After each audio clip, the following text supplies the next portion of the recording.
क्या सेक्युलरिज्म का कीड़ा भाजपा को भी सताने लगा है? सौगाते मोदी, ईद के अवसर पर ईदी हिंदुओं के लिए क्या? ये सेकुलरिज्म कोई कीड़ा नहीं है कि वो काटेगा। सेकुलरिज्म एक सोच है, वो गांधी जी की सोच थी, वो भारतीय जनता पार्टी की भी सोच है। एक अभियान चला के हमें कम्युनल के तौर पर बदनाम किया गया, दुष्प्रचार किया गया कि हम कम्युनल लोग हैं, भाजपा तो कम्युनल पार्टी। एक दिन की खबर आई, उन्हीं के लोग बता रहे थे कि मीसा भारती जी जो सांसद है, उम्र में हम लोगों से बड़ी है, मेरी बड़ी बहन की तरह है, उनका सम्मान है। लेकिन तेजस्वी जी से कुछ विवाद हुआ और रात में वो घर से निकल गई, वो पटना के किसी बड़े होटल में चली गई। इसके भी प्रमाण है। ये जो इमारतें शरिया अरबों खरबों की संपत्ति का मालिक बने बैठा है और जिसमें काम करने वाले इतनी बड़ी बड़ी गाड़ियों में घूम रहे, इतने बड़े बड़े घरों में रह रहे हैं, बच्चों को विदेशों में पढ़ा रहे हैं, इनके पास पैसा कहाँ से आ रहा है? तेजी से चीजें बदली और देखिए उसके बाद हुआ ये कि जो नए प्रभारी आए कृष्णा अलावरू, वो लालू और तेजस्वी से मिलने भी नहीं गए। और मैं आपको बता रहा हूँ कि दिल्ली से निर्देश मिला है, जल्दी जाके मिलिए। मुस्लिम समाज में बंटवारा हमारी चाहने से हो जाए। कांग्रेस को आज भी लगता है कि देश उसी मुकाम पर खड़ा है, सामाजिक स्थितियां वही हैं, बौद्धिक स्तर लोगों का वही रह गया है। कांग्रेस ये समझ ही नहीं पाई कि देश बहुत आगे निकल गया है। नमस्कार मित्रों, पॉलिटिकल पंडित में आपका बहुत बहुत स्वागत है। आज हमारे साथ स्टूडियो में मौजूद हैं आसित नाग तिवारी जी, आप भाजपा के प्रवक्ता हैं। आसित जी, बहुत स्वागत है आपका हमारे स्टूडियो में। और आज हम चर्चा की शुरुआत इसी मुद्दे से करना चाहते हैं कि क्या सेक्युलरिज्म का कीड़ा भाजपा को भी सताने लगा है? सौगाते मोदी, ईद के अवसर पर ईदी हिंदुओं के लिए क्या? आपने गौर किया होगा कि भाजपा जब भी प्रोजेक्ट करने की कोशिश करती है कि वो सेक्युलर हो रही है, एक sizeable chunk of vote bank उससे फिसल जाता है। देखिए, सेकुलरिज्म कोई कीड़ा नहीं है कि वो काटेगा। सेकुलरिज्म एक सोच है, वो गांधी जी की सोच थी, वो भारतीय जनता पार्टी की भी सोच है। एक अभियान चला के हमें कम्युनल के तौर पर बदनाम किया गया, दुष्प्रचार किया गया कि हम कम्युनल लोग हैं, भाजपा तो कम्युनल पार्टी है। उनको कम्युनल नहीं कहा गया जिन लोगों ने भागलपुर के दंगे करवाए, उनको कभी किसी ने कम्युनल तो नहीं कहा। उनको कम्युनल नहीं कहा गया जिन्होंने अयोध्या में गोलियां चलवा दी। मैं दोनों पक्षों की बात कर रहा हूं, कहीं मुसलमान मारे गए, कहीं हिंदू मारे गए। और एक दुष्प्रचार भाजपा के लिए किया गया कि भाजपा कम्युनल है। हम कभी कम्युनल नहीं रहे। हम बात करते हैं जो गांधी जी भी कहते थे और हमारे यहाँ दीनदयाल उपाध्याय जी भी कहते थे कि जो सबसे पिछली पंक्ति का आदमी है, जिसको सबसे अधिक जरूरत है, उसके लिए हमने क्या किया।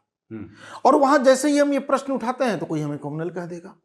आप उस प्रश्न का जवाब नहीं दे पाते हैं कि आखिर समाजवादी आंदोलन में, राष्ट्र के निर्माण में, समाज के निर्माण में सुभाष यादव जी का ऐसा कौन बड़ा योगदान था कि लालू प्रसाद जी ने उन्हें अपर हाउस भेज दिया। हम ये प्रश्न उठाएंगे तो हम कम्युनल हैं क्या? हम कहते हैं कि अपर हाउस जिनके लिए बनाया गया, उनमें क्या वो फिट बैठ रहे थे? आप परिवारवाद कीजिएगा, आप अपराधवाद कीजिएगा, और आपने चादर क्या ओढ़ ली? समाजवाद की, और हमें कम्युनल कह दिया। आप कैसे समाजवादी हो गए? ये प्रश्न उठाइए कि मैं एक उदाहरण के तौर पे ले रहा हूं, क्योंकि समाजवाद कहता है कि जाति जब तक आप नहीं तोड़ेंगे समाजवाद नहीं आएगा। जाति तोड़ेंगे कैसे? यहाँ तो देख रहे हैं आप कि कास्ट सेंसस को लेकर के कितने मुखर हैं तमाम नेता। राहुल गांधी के लिए तो एकदम कहते हैं एजेंडा बन गया। खैर, इस पर तो चर्चा हम सौगाते मोदी की बात पहले कर लें। मोदी वाली बात तो सौगाते मोदी क्या है? हमने कहा ना कि हम देखते हैं अंत्योदय, जो सबसे अंतिम पंक्ति में खड़ा है उसका उदय कैसे हो। तो सौगाते मोदी गरीब, बेवा, मिस्कीन जो मुसलमान हैं, जिनका लंबे अरसे से उन्हीं की कौम के लोग शोषण करते आ रहे हैं, जो बड़ी बड़ी तंजीमें बनी हैं मुसलमानों की, इनमें ऊपर कौन से लोग बैठे हुए हैं?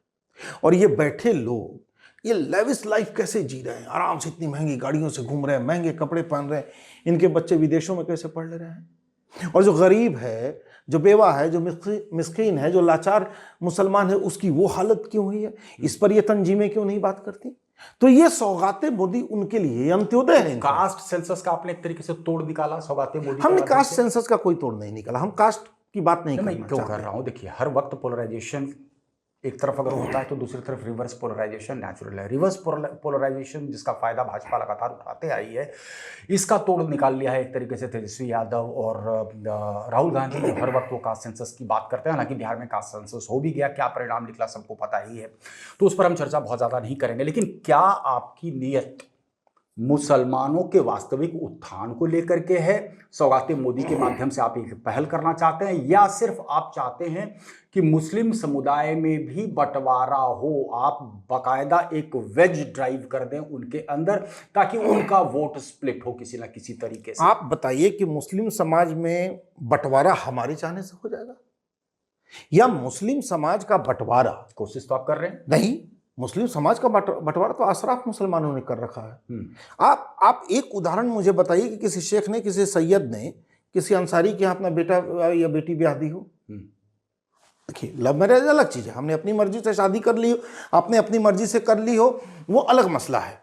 लेकिन जैसे लालू प्रसाद यादव जी की मर्जी से उनकी बेटियों की शादी हुई, एक भी शादी गैर यादव परिवार में हुई क्या? बड़े बेटे की शादी क्या गैर यादव परिवार में हुई? नहीं। वो किस तरह के समाजवादी हैं? वो ढोंगी समाजवादी हैं। ये समाजवाद का ढोंग है ना। ठीक उसी तरह से आप देखिएगा कि मुसलमानों के बीच का जो बंटवारा है, वो बंटवारा हमने आपने नहीं किया है। वहां जो अपने आप को अपर कास्ट समझने वाले लोग हैं, उन्होंने किया है। आप कभी नहीं पाइएगा कि जो धोबी हैं, जो रंगरेज हैं, मैं समझ रहा हूं, उनके घर किसी से कोई शेख गया हो कि भैया तुम्हारा बेटा तो इंजीनियर है, चलो हम अपनी बेटी ब्याहने आए हैं। मैं समझ रहा हूं, लेकिन वोटिंग पैटर्न में ये परिलक्षित तो नहीं होता है, और यही भाजपा के लिए परेशानी का सबब होता है। अगर ऐसा नहीं होता तो पश्चिम बंगाल में इतनी जबरदस्त हार, इतनी बड़ी शिकस्त आपको नहीं झेलनी पड़ती। तमाम इलाकों में जहां उनका पॉपुलेशन ज्यादा है, वहां पर आपको कड़ी शिकस्त मिलती है, तो आप काटअप निकाल रहे हैं उसका। नहीं, देखिए, हम कहाँ हारते हैं और कहाँ जीतते हैं ये सिर्फ इस बात पर निर्भर नहीं करता। अटल बिहारी वाजपेयी जी से लेकर राजनाथ सिंह जी तक आप पाइएगा कि मुसलमानों का एक बड़ा हिस्सा लखनऊ का भाजपा के साथ जुड़ा रहा, आज भी जुड़ा है, वो भाजपा को वोट करता है। CSDS ने पिछले कुछ दिनों पहले जो अपने आंकड़े रखे थे, उसमें ये बताया था कि 2014 में एक मामूली हिस्सा मुसलमानों का भाजपा के साथ जुड़ा, लेकिन 2019 में वो हिस्सा बढ़ गया, मुसलमानों का वो हिस्सा बढ़ा। हम बस राष्ट्रवाद की बात करते हैं। हमको लग रहा है कि वो ट्रिपल तलाक का जो मुद्दा हुआ, उसकी वजह से शायद ऐसा कुछ फर्क हुआ उन महिलाओं की। उन महिलाओं की फिक्र इन तंजीमों ने क्यों नहीं की, जो आज बड़े बड़े लोग बने फिर रहे हैं? जैसे चूंकि हम लोग बिहार में बैठे हैं, तो बिहार में एक बड़े तंजीम के तौर पर आप नाम ले सकते हैं इमारत शरिया का। आप मुझे बताइए, ये लोग कई तरह के संस्थान चलाते हैं, कई लाख लोग इनसे जुड़े हुए हैं। आपने कहा, आप तो काफी पुराने पत्रकार हैं, आपने कभी देखा हो कि इमारत शरिया ने गरीब मुसलमानों की बस्तियों में जाकर उनके उत्थान के लिए कुछ काम किया हो? बता दीजिए। मैंने नहीं देखा। अगर आपने देखा हो, आप ही बता दीजिए। मैं तो बिहार के तमाम बड़े पत्रकारों से पूछता हूं, ये जो इमारत शरिया अरबों खरबों की संपत्ति का मालिक बने बैठा है, और जिसमें काम करने वाले इतनी बड़ी बड़ी गाड़ियों में घूम रहे, इतने बड़े बड़े घरों में रह रहे हैं, बच्चों को विदेशों में पढ़ा रहे हैं, इनके पास पैसा कहां से आ रहा है? नहीं तो ऐसा नहीं। और इन्होंने ऐसा क्या कर दिया? नहीं, मैं वही कह रहा हूं सर, इन्होंने ऐसा क्या कर दिया कि जो पासमानदा समाज है इनका सम्मान करे, इनके पीछे घूमे? आप देखिए, आज वक्फ, हम उनके लिए काम कर रहे हैं सर। हमने जिन महिलाओं को 3 तलाक के दंड से बचाया, सुप्रीम कोर्ट ने जब पूछा कि क्या 3 तलाक कुरान का प्रावधान है, आप देखिए मीडिया के सामने ये सब चिल्ला रहे थे, ये लोग भी चिल्ला रहे थे, ये तंजीम वाले लोग खूब चिल्ला रहे थे, ये तो हमारे कुरान का हिस्सा है, कुरान का हिस्सा है। कोर्ट ने कहा ले आइए, सब भागे कि नहीं तो कुरान। मतलब तुमने अपनी मर्जी से इस्लाम के नियम बदले, तुमने अपनी सुविधा के लिए इस्लाम के नियम बदले, तुम्हें हलाला का सुख भोगना था। सच्चाई तो यह है, तुम्हें जबरन किसी महिला से संबंध बनाने थे, और तुमने अपने हिसाब से, मतलब इतना नीच काम करने के लिए तुमने अपने धर्म का सहारा लिया और कुरान का नाम ले लिया। शर्म नहीं आई? आज लालू प्रसाद यादव ऐसी स्थिति में भी, सेहत का हवाला बार बार कोर्ट में दिया जाता है, लेकिन इसी स्थिति में आप देखते हैं कि वो चले जाते हैं धरना प्रदर्शन के स्थल पर। सिर्फ और सिर्फ मंशा है कि वो मुसलमान वोट साधना है, क्योंकि अभी बिहार में मैं देख रहा हूँ कि राजनीति बहुत तेजी से करवट ले रही है। एक तरफ मैं कोशिश दे रहा हूँ कि कांग्रेस कोशिश कर रही है किसी तरीके से बैसाखी का साथ छूटे, वो अपने पैरों पर खड़ी हो, लेकिन एक डायकोटॉमी है, इस पर भी हम चर्चा करेंगे आगे। इसको किस रूप में देखते हैं? आपको लगता है कि मुस्लिम वोट छिटके? देखिए, मैं पिछले उपचुनाव की बात करता हूँ, वो वीडियो भी मैंने डाला था सोशल मीडिया पर, लोगों ने देखा था। मैं बेलागंज में गया था और वहाँ मुसलमानों की एक बस्ती थी। पढ़े लिखे मुसलमान थे, नवयुवक थे, नोएडा और हैदराबाद में नौकरी करने वाले बच्चे थे, वो सब अपने गांव घर आए हुए थे। तो उसमें से बड़े ही ज़हीन एक शख्स ने मुझसे कहा कि अ, लालू प्रसाद को मुसलमानों का वोट तो चाहिए, हम्म, लेकिन मुसलमानों का हक देने को वो तैयार नहीं है। हम्म, वोट लेंगे मुसलमानों का, उम्मीदवार होगा यादव। हम्म, वोट चाहिए मुसलमानों का, हम्म, विधानसभा में जाएगा, विधान परिषद में जाएगा यादव। राज्यसभा में कौन जाएगा? हरियाणा का यादव, वो भी बिहार का यादव नहीं। मुसलमान तो छोड़ दीजिए, जब राज्यसभा जाने की बारी आई, हरियाणा के यादव को लाके भेजा, मुसलमान को तो नहीं भेजा।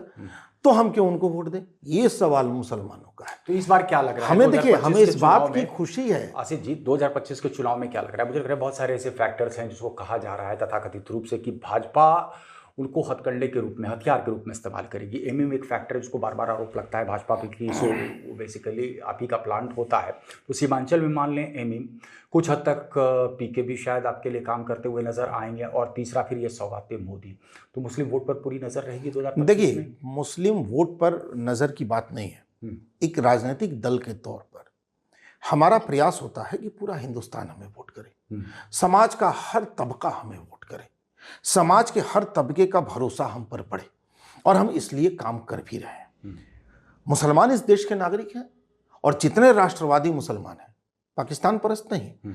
हमें ये कहने में कोई गुरेज नहीं होना चाहिए कि इस मुल्क में अभी भी पाकिस्तान परस्त मुसलमान तो हैं। और आपने भी देखा होगा, हमने भी देखा होगा कि जब पाकिस्तान की क्रिकेट टीम, आप युद्ध की बात तो छोड़ दीजिए, करगिल में क्या हुआ, खेल है ना, खेल की भावना से लीजिए, क्रिकेट टीम भी जीतती है तो पटाखे फूटते हैं, तो कौन से मोहल्ले होते हैं। हम उन मुसलमानों को कोशिश करते हैं कि वो भी राष्ट्रवादी बने, लेकिन हम उनके प्रति रहम नहीं दिखा सकते। लेकिन वो मुसलमान जो राष्ट्रवादी हैं, जिन्हें हिंदुस्तान की मिट्टी से मोहब्बत है, मादरे वतन जिनके लिए इंपॉर्टेंट है, उनके लिए हम बाहें फैला के हमेशा खड़े रहते हैं। हमें एक एक राष्ट्रवादी से मोहब्बत है, एक एक राष्ट्रवादी से प्यार है, एक एक राष्ट्रवादी से सम्मान है।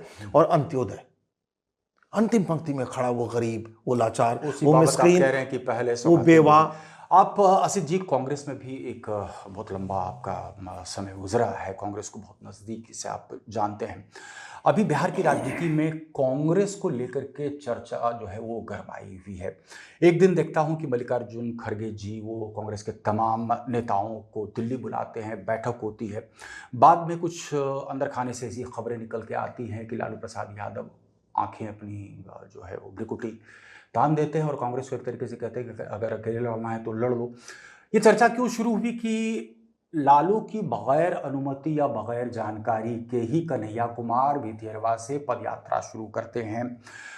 राहुल गांधी के बेहद करीबी माने जाने वाले लोग they start calling the shots with in the party. Akhilesh Singh जो माने जाते थे लालू प्रसाद यादव के बेहद करीबी, उनको दरकिनार किया जाता है।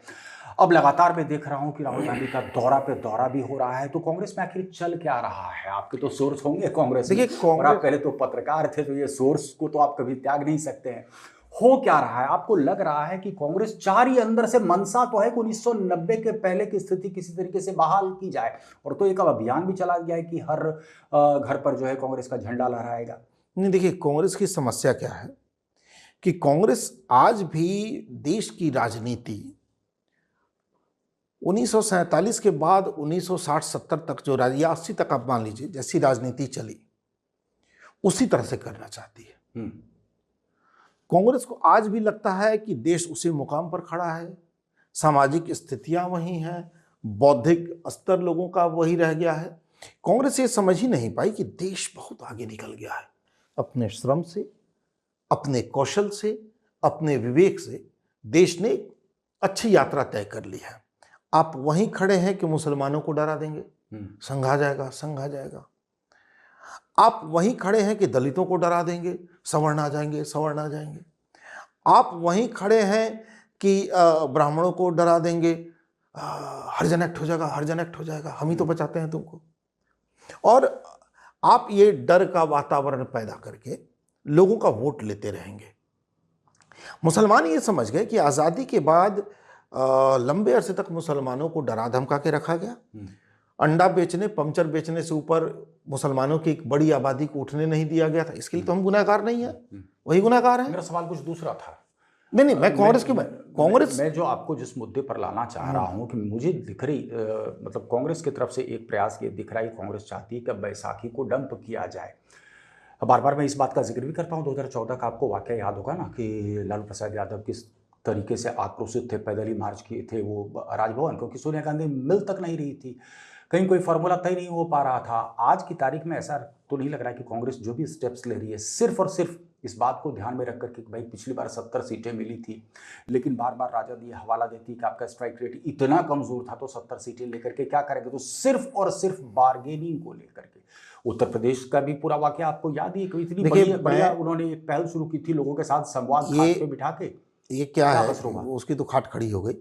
आपको याद होगा कि इनके एक नए प्रभारी आए हैं, कृष्णा अल्लावर जी, और उन्होंने मीडिया के सामने कहा कि बड़ा करीबी हैं, कहते लोग रहे हैं। अरे एक चीज और भी कह रहे हैं, और देखिए एक चीज और ये हो रहा है ना कि मैं देख रहा हूँ दो खेमा है। एक खेमा साफ तौर से कह रहा है कि जिस पॉलिटिकल पार्टी का जिस हिसाब से ये रहेगा परफॉर्मेंस रहेगा इलेक्शन में, उसके बाद तय होगा सीएम कैंडिडेट कौन।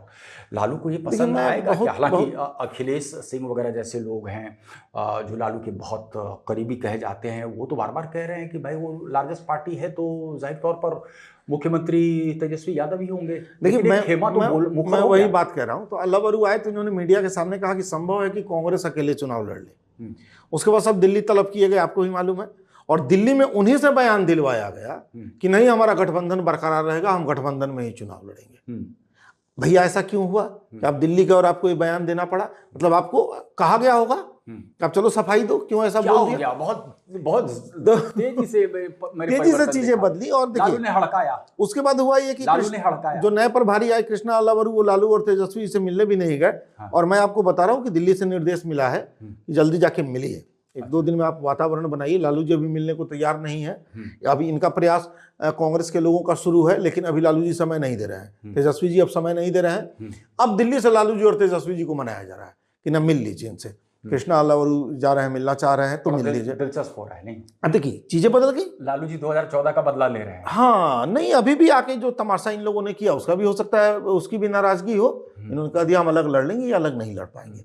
और उसकी ठोस वजह यह है कि पूरे आप अपने ही सिर्फ मोहल्ले में एक छोटा सर्वे कर लीजिए, घूम लीजिए, अलग अलग जाति, अलग अलग धर्मों के बीच, क्या कांग्रेस का कोई एक वोटर है जो कहेगा हमारी जाति का वोट उसको जाता है? कांग्रेस के पास इस समय अपना कोई वोट बैंक नहीं बचा है, कुछ नहीं। कांग्रेस के साथ हो ये रहा है कि लालू प्रसाद यादव का जो समीकरण है वो समीकरण, और आप जिस जाति का कैंडिडेट दे दीजिए तो उस जाति के कुछ लोग उसके साथ आ जाते हैं। यही वोट कांग्रेस को आ रहा है। कांग्रेस की लाचारी है लालू के साथ जाके लड़ना। लालू प्रसाद यादव कांग्रेस की लाचारी अच्छी तरह से जानते हैं। लालू प्रसाद डर इस बात से जाते हैं कि कांग्रेस अलग लड़ जाती है तो जिस जाति का उम्मीदवार उतार दे उस जाति का कुछ वोट काट लेती है, थोड़ा बहुत मुस्लिम वोट भी हो जो हाँ अशराफ मुस्लिम है, अशराफ मुसलमानों। स्थिति में तो आप लोगों के लिए केकवॉक हो जाएगा। हाँ अगर कांग्रेस अलग लड़ती है तो नहीं, हमारे लिए ऐसे भी स्थिति अच्छी है। स्थिति तब अच्छी है जब नीतीश आपके साथ है ना। नीतीश का तो कोई भरोसा है नहीं, लेकिन चलिए उस पर भी हम आएंगे। हम यहाँ पर ये समझना चाह रहे हैं, अभी देख रहे हैं कि इसको मुझे लग रहा है या तो प्लांट न्यूज़ है या क्या है, इसके पीछे सच्चाई, इसकी पूरी पड़ताल मैंने की नहीं है कि क्या कांग्रेस बैकडोर चैनल्स के माध्यम से प्रशांत किशोर के साथ भी कोई अलायंस कर सकती है क्या? ये चर्चा, ये सुर्खियां। देखिए मुझे प्रशांत किशोर पर कोई बहुत बड़ी टिप्पणी नहीं करनी है। मैं बस ये देख रहा हूँ कि प्रशांत किशोर को मीडिया के लोग बहुत स्पेस दे रहे हैं, जबकि सच्चाई ये है कि प्रशांत किशोर अभी बिहार की पॉलिटिक्स में कोई जगह बना ही नहीं पाए। कुछ दिन पहले जिस पश्चिमी चंपारण से उन्होंने शुरुआत की, वहाँ लौरिया में उन्होंने जिला स्तरीय बहुत बड़ा कार्यक्रम किया। पश्चिमी चंपारण बिहार का सबसे बड़ा जिला है और वहां आपको जान के होगा कि 1000 से भी कम लोग उनके कार्यक्रम में, जिला स्तरीय कार्यक्रम में जुटे। 4 विधानसभा उपचुनाव लड़े उन्होंने, 4 विधानसभा में 3 पर जमानत जब्त हो गई। 3 पर जमानत जब्त कह रहे तो 10% एक जहां से उनके उम्मीदवार की जमानत बची, 10% वोट शेयर अगर लेकर के वो पुराने राजद के लिए परेशानी का सबब तो बन गए कम से कम। हमें नहीं मालूम किसके लिए परेशानी का सबब बने हैं, लेकिन मेरा अपना मानना है कि अभी प्रशांत किशोर किसी के लिए कोई सबब नहीं बने हैं। प्रशांत किशोर लेकिन नहीं कांग्रेस के लिए उम्मीद की किरण बन सकते हैं क्या प्रशांत किशोर? देखिए कांग्रेस को कुछ ना कुछ तो अलायंस करना ही पड़ेगा। कांग्रेस तो आरजेडी के साथ ऑलरेडी अलायंस में है ना। आपको क्या लगता है कि आरजेडी से अलग होने की हिम्मत है कांग्रेस को? ये बड़ी बात आप कह रहे हैं। हिम्मत है, मैं हिम्मत की बात करता हूं। कांग्रेस की हिम्मत नहीं है कि वो आरजेडी से अलग हो जाए, हिम्मत। और अब तो लालू प्रसाद यादव, देखिए अल्लाह बरू बाहर के आदमी है, बिहार के आदमी है नहीं। हम बिहारी होने के नाते उनका स्वागत करते हैं अपने स्टेट में। कन्हैया कुमार की अब यात्रा का क्या होगा? क्योंकि अगर घुटने टेक दी कांग्रेस लालू के सामने तो कन्हैया कुमार की यात्रा का क्या होगा? वो तो यूज एंड थ्रो हो गए। देखिए कन्हैया का क्या है ना कि कन्हैया जब आपके टीवी डिबेट में बोलते हैं तो रोचक अंदाज में बोलते हैं, वो अंदाज लोगों को पसंद आता है, फैक्ट पसंद नहीं आता। कन्हैया वोट दिला देंगे ये क्षमता कन्हैया में नहीं है। वो वोट दिलाने की क्षमता नहीं है। कन्हैया भी यात्रा में गए थे ना, अपने गांव कितनी भीड़ बाइकआउट जुटी हुआ था। अच्छा आप बताइए, पहले चुनाव में अपने गांव में ही बाइकआउट हो गया था ना, उनके खिलाफ नारेबाजी। मैंने क्या कहा, कन्हैया अभी यात्रा पर गए थे ना, कितने लोग जुटे। नेता वो होता है जिसके बारे में पता चले कि वो आ रहा है तो लोग रोड पर खड़े होते हैं देखने के लिए। लग रहा है वो हमारा नेता नहीं है, सिर्फ उनमें वाकपटुता है। और वाकपटुता के दम पर वो तेजस्वी यादव के लिए कोई वो चैलेंज नहीं हो सकते। आप बलून है, चाहे जितना भी बड़ा हो जाइए, बलून ना है जी, गिरिएगा तो आपके गिरने से गड्ढा थोड़ी हो जाएगा। और इधर पप्पू यादव के लिए क्या कहेंगे? पप्पू यादव भी यूज एंड थ्रो हो गए कांग्रेस के द्वारा। बहुत लोग हुए हैं, एक पप्पू यादव ही क्यों हुए, कांग्रेस ने तो बहुतों को निपटाया है। लेकिन अगर मान लीजिए ये दाव खेला था कांग्रेस ने, तो इस पे टिके रहना कितना फायदेमंद हो सकता था कांग्रेस के लिए? यानी कि पप्पू यादव का, कृष्णा अलावरू का और आपका कन्हैया कुमार का। आप देखिए कांग्रेस का सांगठनिक ढांचा कितना कमजोर है और अनुशासन नाम की कोई चीज तो हो ही नहीं सकती। पप्पू यादव ने अपनी पार्टी का विलय कहां किया? एआईसीसी मुख्यालय, जो कांग्रेस का हेडक्वार्टर है, वहां। और बिहार का प्रदेश अध्यक्ष क्या कह रहा था? नहीं, पप्पू यादव तो कांग्रेस के सदस्य ही नहीं, हम तो मानते ही नहीं कि वो कांग्रेस के हैं। कोई अनुशासन नहीं। और उन्होंने इंडिपेंडेंट जीत दर्ज करके दिखा दी। कोई अनुशासन नहीं, वो अपना इंडिपेंडेंट गए उस क्षेत्र में, ठीक है। एक खास पप्पू यादव की देखिए दूसरी मुश्किल क्या है, पप्पू यादव ने अपनी एक पार्टी बनाई थी, उस पार्टी के तहत विधानसभा का चुनाव भी लड़े वो, और लोकसभा का चुनाव भी। दोनों में खुद पप्पू, विधानसभा तो लड़े नहीं थे, लोकसभा पप्पू यादव खुद लड़े थे, वो हार गए थे। पार्टी के तमाम उम्मीदवार हारे, ज्यादातर की जमानत जब्त हुई, इक्का दुक्का शायद जमानत बचा पाए। मतलब ये कि एक सीमित दायरे से बाहर पप्पू यादव का भी जनाधार नहीं है, एक सीमित दायरे में है। तो कुल मिलाकर के लालू यादव के परिवार के लिए भी कहीं कोई आप चुनौती नहीं? लालू यादव के परिवार की चुनौती लालू यादव के परिवार में है। लालू यादव के परिवार की चुनौती लालू यादव के अपने कर्म है। तेजस्वी सीएम नहीं बन सकता। और क्यों नहीं बन सकते? तेजस्वी के लिए एक कैप लगा दिए लालू जी ने, क्या बताया? मुस्लिम यादव समीकरण।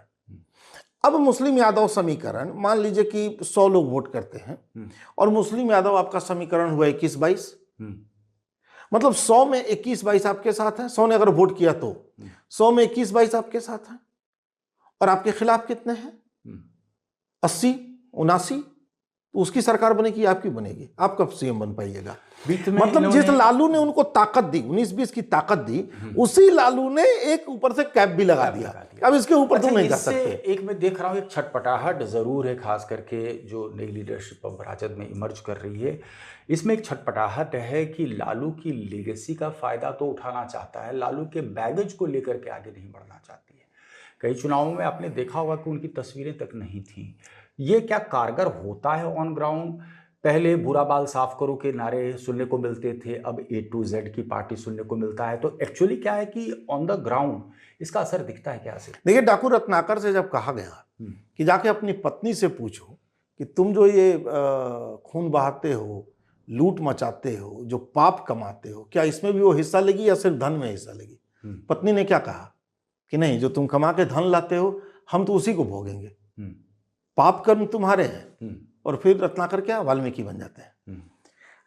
तो ये तो सच है कि भाई लालू ने जो राजनीतिक जमीन तैयार की वो सत्ता भोगने में सुविधा देगा, तेजस्वी भोगेंगे। लेकिन लालू ने जो घोटाले किए उसमें तेजस्वी थोड़ी जेल जाएंगे, और उसको लेकर वोट मांगने थोड़े ही जाएंगे। तो वहां तो उनको उनकी तस्वीर हटानी पड़ेगी। लालू ने जो सामाजिक न्याय के नाम पर समाज में विद्वेष बोला, नाम क्या दिया? सामाजिक न्याय। और किया क्या? इतना लड़ाया कि बिहार में उस दौर के, क्या मुझे लगता है कि पूरे आजाद हिंदुस्तान में उतने नरसंहार कभी नहीं हुए होंगे, उतना कत्लो गारत कभी नहीं हुआ। कौन सा सामाजिक न्याय कर रहे हैं आप? दलितों का भी पेट फड़वा रहे थे, सवर्णों का भी फड़वा रहे थे, दोनों काम लालू ने किया। तो क्या इसको लेके जाए तेजस्वी? नहीं। ये चीज अगर रत्नाकर से वो नहीं सीख पाए तो मुझे लगता है लालू जी को अब एहसास हो रहा होगा कि देखो बेटा, हमारी कमाई संपत्ति तो भोगना चाहता है, हमारे कमाई पाप से इसने छुटकारा पा लिया, डिस्टेंस करना तो शुरू किया। प्रॉब्लम लालू के परिवार में है। लेकिन क्या है कि लोगों की मेमोरी क्या इतनी आप कहते हैं कि कमज़ोर है या तात्कालिक है कि तमाम इन चीज़ों को दरकिनार करके सब कुछ भूल जाएगी और A to Z का समीकरण हो पाएगा बिहार में? A to Z इसलिए नहीं हो पाएगा ना लालू जी के परिवार में कि आप देखिए, जैसे ही यादव हित की बात आती है वहां दूसरी जाति का आदमी अपमानित कर दिया जाता है।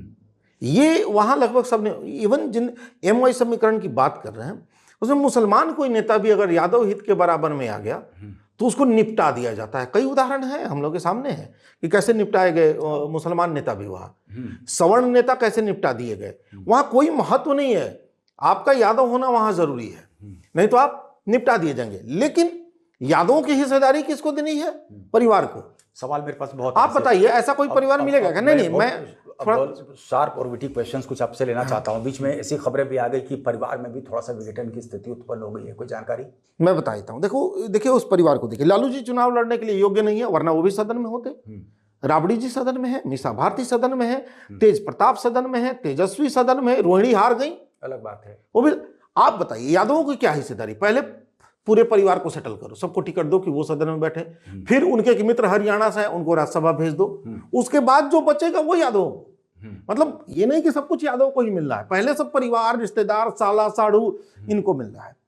एक दिन की खबर आई, उन्हीं के लोग बता रहे थे कि मीसा भारती जी जो सांसद है, उम्र में हम लोगों से बड़ी है, मेरी बड़ी बहन की तरह है, उनका सम्मान है, लेकिन तेजस्वी जी से कुछ विवाद हुआ और रात में वो घर से निकल गई, वो पटना के किसी बड़े होटल में चली गई। इसके भी प्रमाण है। वजह क्या है? और खैर बाद में राबड़ी देवी जी और लालू प्रसाद यादव जी के मनोहार के बाद, माँ बाप है ना जी, राजनीतिक गलियारे में इसकी बहुत चर्चा, बेटी वापस तो आई। वजह क्या है? लेकिन भाई बहन में बातचीत बंद है। पार्टी में हिस्सेदारी? आप बताइए कि पैतृक संपत्ति का बंटवारा होता है ना, राजनीतिक दल का बंटवारा कहीं पैतृक संपत्ति की तरह होता है?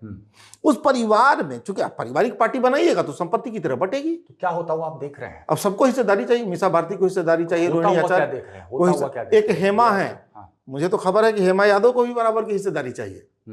तो अब देखिए हिस्सेदार बड़े होते जा रहे हैं, तेजस्वी, तेज प्रताप, मीसा भारती, रोहिणी, हेमा, 5 तो हिस्सेदार इसी पीढ़ी में पैदा हो गए हैं। आगे भी अभी और उनकी संतानें हैं, हो सकता है उनको भी रुचि हो जाए राजनीति में, उनकी भी किसी दिन वो भी हिस्सा मांगे। परिवार थोड़ा सा हम आपका ध्यान दूसरी तरफ लेकर के चलते हैं। इन दिनों निशांत भी बहुत सुर्खियां बटोर रहे हैं। क्या लग रहा है कि ये एक तरीके से the stage is being set for his entry? क्योंकि कहीं ना कहीं नीतीश कुमार को ये डर अब सताने लगा है कि उन्होंने कोई उत्तराधिकारी घोषित किया नहीं। अमूमन देखा यही जाता है कि ऐसे जो क्षेत्रीय दल अगर अपना उत्तराधिकारी घोषित नहीं करते हैं, और उत्तराधिकारी परिवार का ही होना चाहिए, क्योंकि जो सेंस ऑफ एलिजियंस होता है, ये एलिजियंस परिवार बाद में ही निकल के आता है। यहाँ तक कि लोग जिक्र कर रहे हैं कि देखिए क्या हश्र होता चला जा रहा है, ममता बनर्जी का उत्तराधिकारी अगर नहीं हो तो, या फिर बसपा का क्या हश्र हो गया।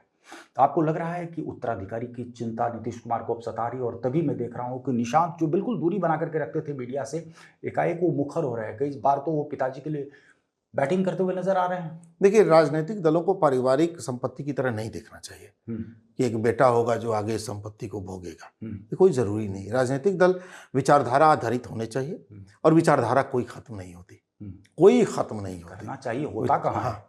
तो विचारधारा, अब निशांत का जस्टिफिकेशन तब भी हो जाता है जब वो लालू से हाथ मिलाते हैं। विचारधारा का जस्टिफिकेशन तब भी हो जाता है जब डीएनए जांच कराने के लिए वो नाखून और बाल भेज देते हैं। अब आप बताइए कि निशांत जी बालिग हैं, और निशांत जी तय करेंगे कि वो राजनीति में आएंगे कि नहीं आएंगे। अभी तो वो किसी पार्टी का मेंबर नहीं है, चूंकि वो राजनेता नहीं है, तो मुझे नहीं लगता कि बहुत राजनीतिक टीका टिप्पणी उन पर होनी चाहिए।